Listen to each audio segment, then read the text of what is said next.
Bienvenido a Invex Podcast, el espacio para hablar de finanzas, economía, mercados y soluciones financieras para ti y para tu empresa.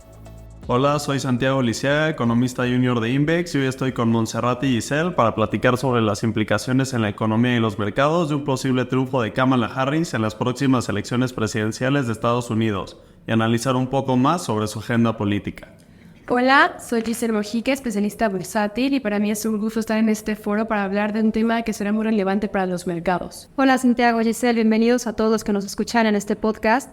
Yo soy Montserrat Antón, portafolio manager de capitales en Invex, y creo que va a ser muy interesante platicar a unos días de las elecciones con la incertidumbre que existe sobre el resultado electoral, en especial en una contienda que por momentos se ha vuelto más cerrada, pero que nuevamente vemos a ciertos candidatos de apuntar en las preferencias, y aunque Kamala Harris ha perdido cierta ventaja inicial en las diferentes encuestas, creo que es muy interesante conocer cuál va a ser su posición en distintos campos, tanto de la economía y las implicaciones para el mercado. Y creo que podemos empezar con un tema que ha sido muy discutido, que es la política comercial, en especial por la postura más radical que ha tenido su contendiente Donald Trump. ¿Qué tal que abrimos la conversación con este tema? Me parece muy bien, Montse. Pues la política comercial es un tema fundamental en esta elección. Y aquí consideramos que Kamala Harris es menos disruptiva porque va a continuar con un proteccionismo que ya ha ido mostrando actualmente el presidente Joe Biden. Aunque bueno, también es importante saber qué ha hecho ella por cuenta propia. Y si nos ponemos a analizar un poco de sus antecedentes, durante su campaña para ser senadora por California, Harris se pronunció en contra del Acuerdo Transpacífico de Cooperación Económica propuesto por la administración de Obama, y era principalmente porque desfavorecía a los trabajadores americanos. Como que no conocíamos tanto esta faceta porque justamente Donald Trump ha acaparado mucho los reflectores por esta postura mucho más proteccionista. Y no sé qué opinan ustedes, pero siguiendo esto que mencionas, creo que Harris es un poco más difícil de entender que Trump respecto a su postura comercial, porque se han dado declaraciones en ambos sentidos, ¿no? Por un lado, destaca el encarecimiento de la vida para el consumidor local si se inicia una guerra comercial, pero al mismo tiempo su partido tradicionalmente ha sido proteccionista, ya que los sindicatos son su fuerza electoral más poderosa. Y el propio Biden ha mantenido muchos de los aranceles originales de Trump y hay añadido nuevos. Aunque fueran aranceles sin duda más específicos y estratégicos, también tiene una postura en cierta forma pues que busca restringir en esta forma el comercio, libre comercio, ¿no? Y por ahora no se deja ver una postura, me parece que sea muy distinta a la que tiene Biden, en la agenda de Harris, ¿no? También creo que es interesante cómo en el pasado Kamala Harris ha declarado no ser una demócrata proteccionista, pero al mismo tiempo, como bien decía Santi, se ha opuesto a diversos acuerdos comerciales. Tal vez no desde el punto de vista, el mismo punto de vista que tiene Trump, pero sí Kamala Harris ha hecho referencia a oponerse a este tipo de tratados por su postura ambientalista, que seguramente es algo de lo que vamos a tocar más adelante, esta postura que tiene mucho a favor de las energías limpias, y por el impacto que tienen tratados como el propio TEMEC en el cambio climático. Y yo creo que puede ser un punto nuevamente de roce en la relación comercial con México, ¿no? Sí, totalmente de acuerdo con tu análisis, Montse. Claro que hay también otros aspectos que se tienen que analizar. Por ejemplo, la actual vicepresidenta tiene una visión de actuar en conjunto con sus aliados en vez de hacerlo por separado. Entonces, en el escenario de una victoria en estas próximas elecciones, seguramente va a apoyar un rol mucho más activo de Estados Unidos en organizaciones multilaterales como pueden ser las Naciones Unidas, la Organización Mundial del Comercio, la Organización Mundial de la Salud, de ese tipo. Y Harris continuará en el Acuerdo de París, mientras que si el expresidente Donald Trump saliera victorioso, seguramente se saldría. Y también algo muy interesante en boca de todos, pues es el TEMEC.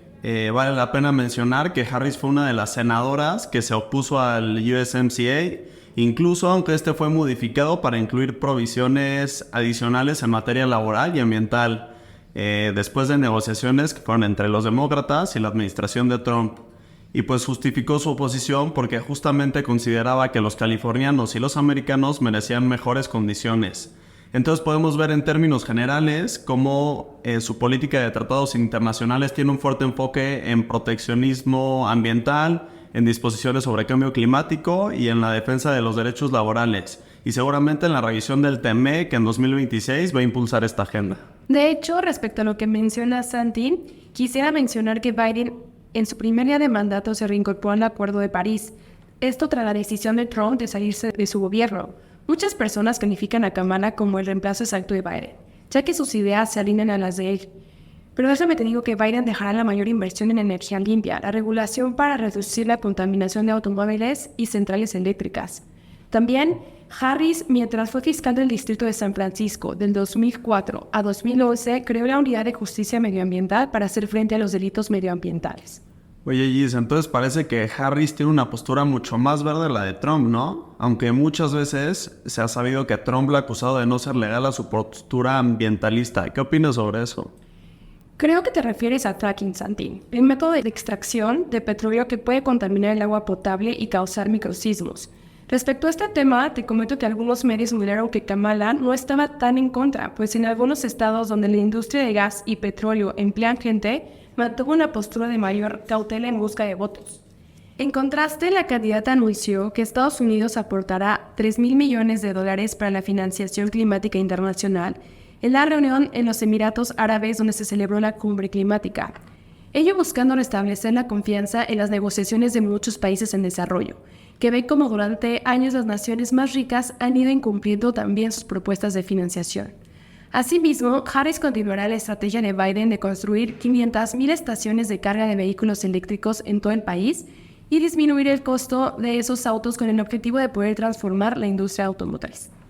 Y aquí creo que es nuevamente interesante, ¿no? Como esta postura de energías limpias, de energías renovables, como que sí parece que es el mensaje más claro que tenemos de Harris. Y aquí, ¿qué empresas crees, Gis, que se podrían ver favorecidas por esta candidatura? Tocando un poco el punto de vista de las inversiones, que pues también, como decía, pues son las que están tal vez más claramente relacionadas con esta postura.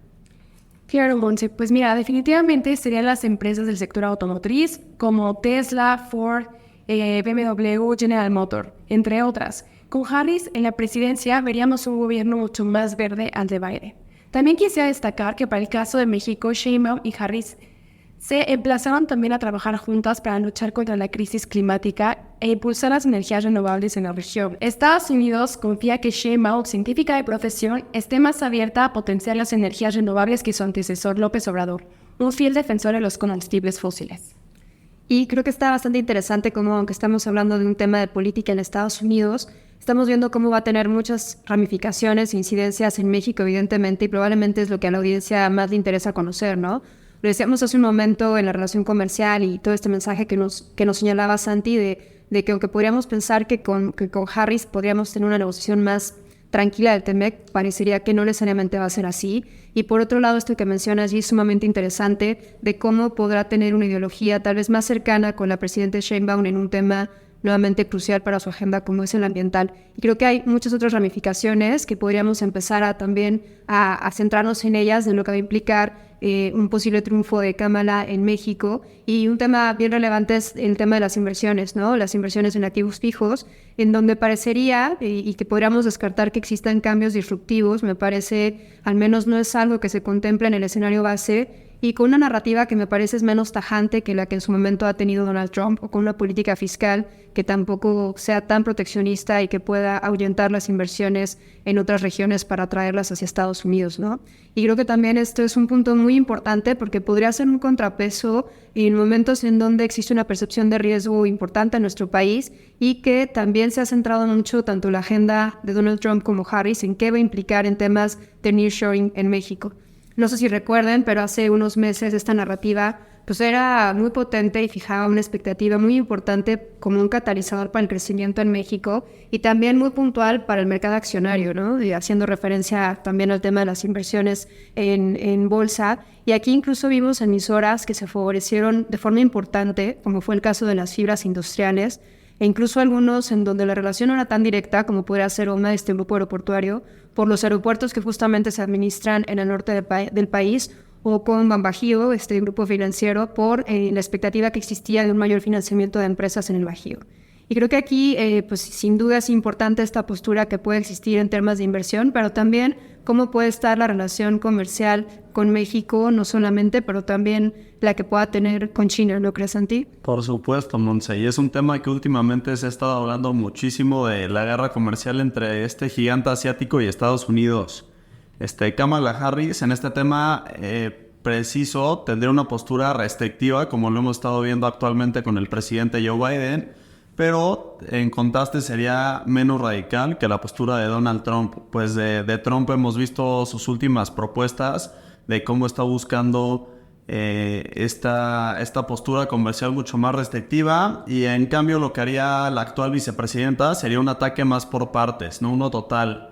Apuntaría a sectores estratégicos como pueden ser aranceles a los sectores de energías renovables, a semiconductores, a productos de la salud, entre otros. Y aquí también, más allá de este tema comercial que mencionábamos, creo que hay otro punto importante que no hemos tocado respecto a la certidumbre sobre la inversión, y es justamente cómo se va a manejar esta relación entre México y Estados Unidos en otros temas como la protección a la inversión de los inversionistas extranjeros. Y aquí a mí me llama la atención, por ejemplo, que algunos senadores muy cercanos a Harris el año pasado habían propuesto eliminar el Investor State Dispute Settlement, que es un mecanismo de solución de controversias a nivel internacional entre inversionistas y estados extranjeros que reciben estas inversiones, y que implica que, por ejemplo, en caso de una expropiación, el Tesoro de Estados Unidos puede llegar a compensar a la empresa en Estados Unidos, a la empresa estadounidense. Y pues se han dado varias noticias relacionadas a esto. Se asocia también mucho nuevamente al tema ambiental, y creo que también puede ser relevante saber cómo se va a seguir generando esta relación entre ambos países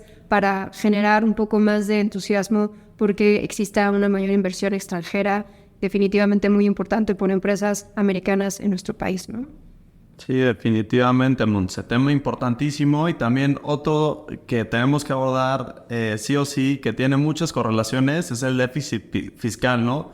Un tema que está llamando mucho la atención tanto internamente en México como en muchos otros países dentro de estos Estados Unidos, porque pues las implicaciones que tiene para la economía, para la evolución de las tasas de interés que ya tocaremos más adelante, o el mercado accionario, son muy importantes. Y entonces aquí, basándonos en una muy buena investigación de la Escuela de Negocios de Wharton, se está estimando que las propuestas de gastos y de impuestos de Kamala Harris van a incrementar el déficit público en 1.2 billones de dólares en español, 1.2 trillions en inglés. Y este gasto crecería a 2.3 billones contra una recaudación de impuestos de 1.1 billones. Pues bastante impresionantes las cifras, ¿no? Que si lo intentamos dimensionar, pues es muy complicado. Y pues esto tiene mucha relación con las propuestas más llamativas que ha dicho Kamala Harris en lo que va de su campaña. Va muy enfocada en los ingresos de la clase baja y media, cómo estos van a aumentar, mientras que los del 5% más rico del país van a disminuir.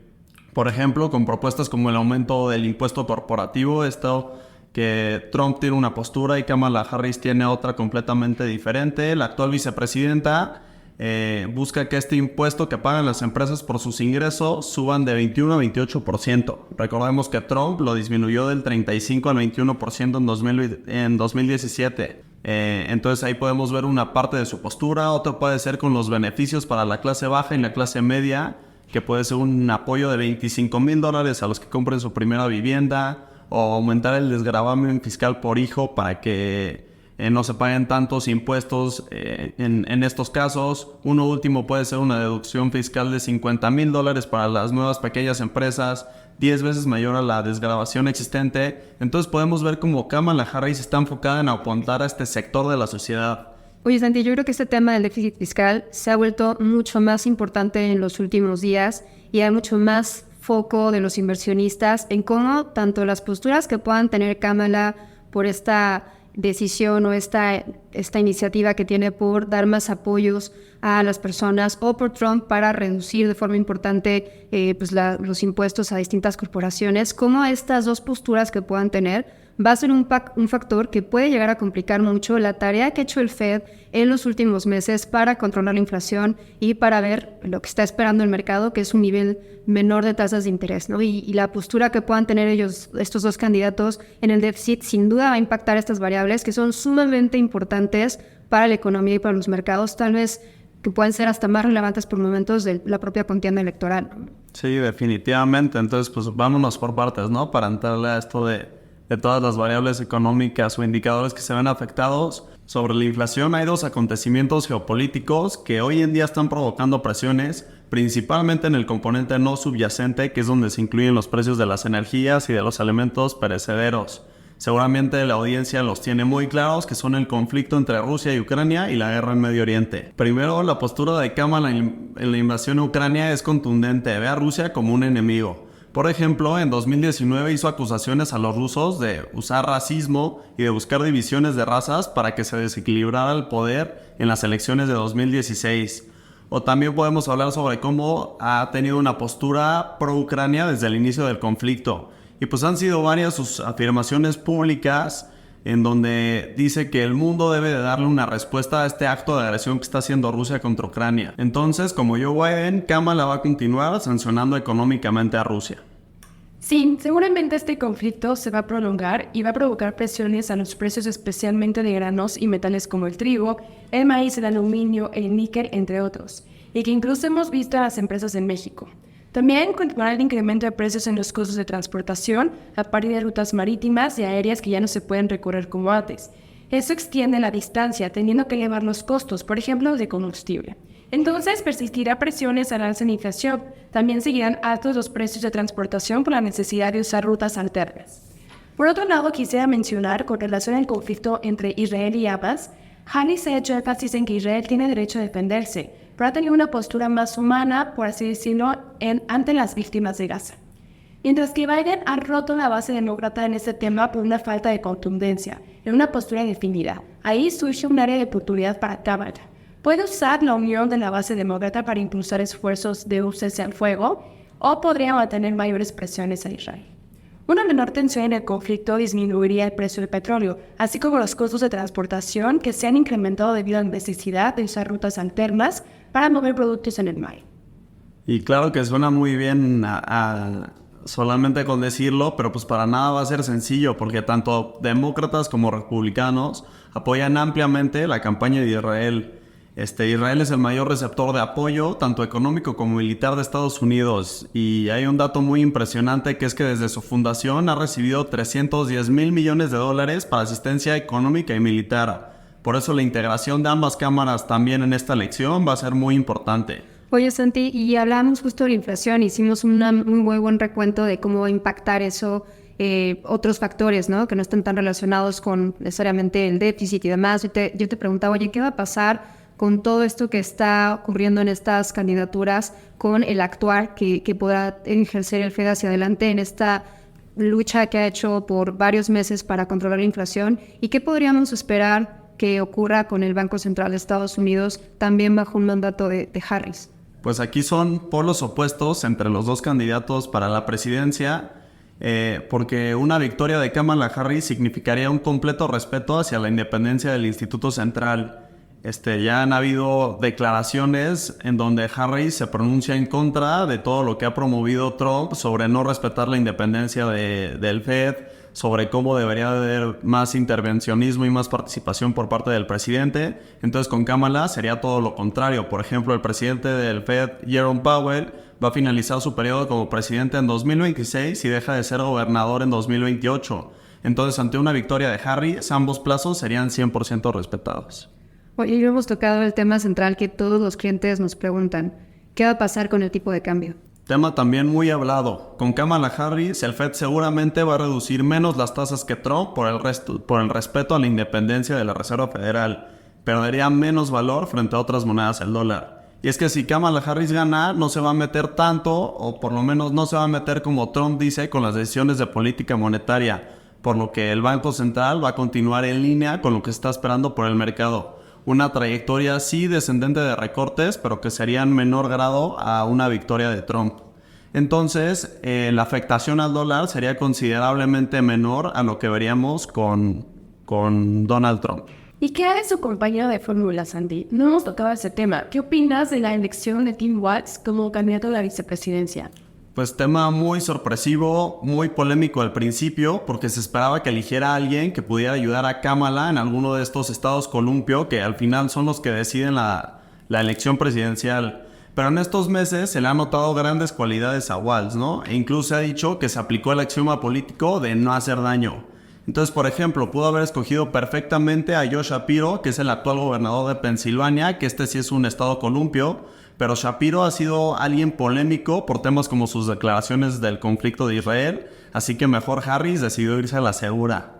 Entonces Walz es visto como alguien cercano al público, con presencia importante en redes sociales, es un gran orador, entonces por eso se fue con esta estrategia Kamala Harris. Oigan, y creo que hemos tocado muchísimos puntos. Un poco tocamos el tema de las inversiones en bolsa, pero creo que por el tiempo que llevamos en esta conversación me gustaría ir cerrando la conclusión hacia un tema que desde mi campo de acción también tiene mucha importancia y que en muchos foros nos preguntan los inversionistas, ¿no? De qué podríamos esperar que ocurra en los próximos días para poder empezar a fijar posiciones en el mercado, que tenemos menos claridad de quién podría ganar las elecciones. Es cierto que Donald Trump ha repuntado bastante en la contienda, pero sigue siendo un factor de volatilidad importante en momentos en donde vemos a las bolsas en máximos históricos, en Estados Unidos en particular, con valuaciones que generan cierta cautela. Y ya tocamos muchos puntos de cómo podría afectar o cómo podría beneficiar un triunfo de Harris en las bolsas, pero hay algunos temas interesantes que también me gustaría señalar. En primer lugar, creo que el tema político es importante señalarlo, que no es por sí mismo un factor que sea determinante para los rendimientos de las bolsas del mediano y largo plazo. Creo que sí hay muchos otros factores que son más relevantes en la mente de los inversionistas, pero que sin duda pueden generar mucha volatilidad durante el periodo de la elección y sobre todo mientras se van asimilando los resultados. Oye, Monse, históricamente, ¿cómo has visto el desempeño de las bolsas? Si nos vamos un poco a los rendimientos que se han dado en la historia de los distintos gobiernos, hemos visto que sí ha sido un entorno más favorable bajo los gobiernos demócratas, en donde en distintos periodos vemos que las bolsas tienen un mejor desempeño al alza y en aquellos periodos de baja la contracción o el ajuste ha sido menor en las bolsas bajo gobiernos demócratas.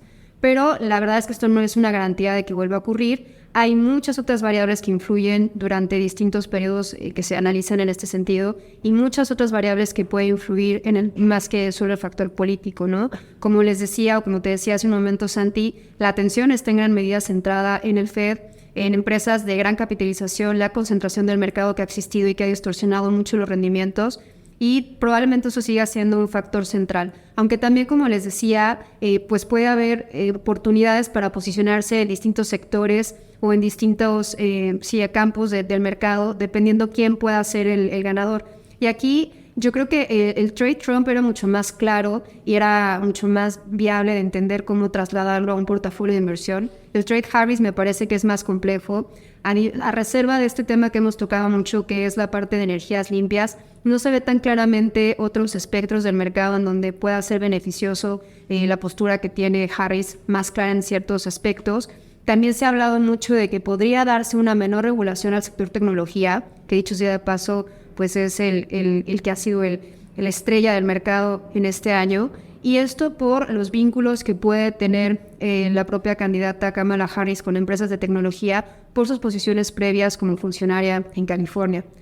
Por otro lado, un tema que también es creo que muy importante es esta parte de la agenda fiscal que tiene Trump versus Harris, y sí parecería existir que podría ser más dañino en términos de resultados de las empresas la postura que tiene Harris de aumentos en las utilidades corporativas, ¿no? Entonces yo creo que es uno de los principales riesgos que tal vez el mercado está vislumbrando.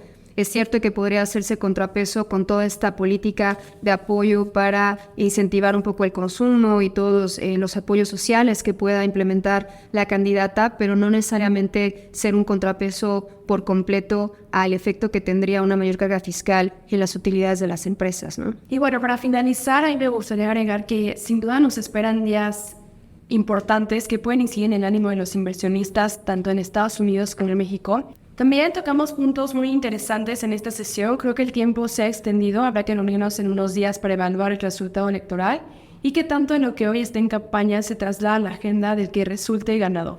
Ha sido un gusto conversar con ustedes en esta ocasión y muchas gracias, Santi. Pues muchas gracias, Monse. Muchas gracias, G. Es todo un placer haber platicado con ustedes. Sin duda fue sumamente interesante y pues como dices, nos veremos en unos días para platicar un poco ahora sí de las implicaciones de todo lo que pueda realmente verse ejecutable y no solamente como una promesa de campaña. Nos escuchamos en la próxima ocasión. Muchas gracias por escucharnos. Síguenos en nuestras redes LinkedIn y X, @Invex. Conoce más en nuestro blog tusociofinanciero.com y en nuestro sitio web invex.com.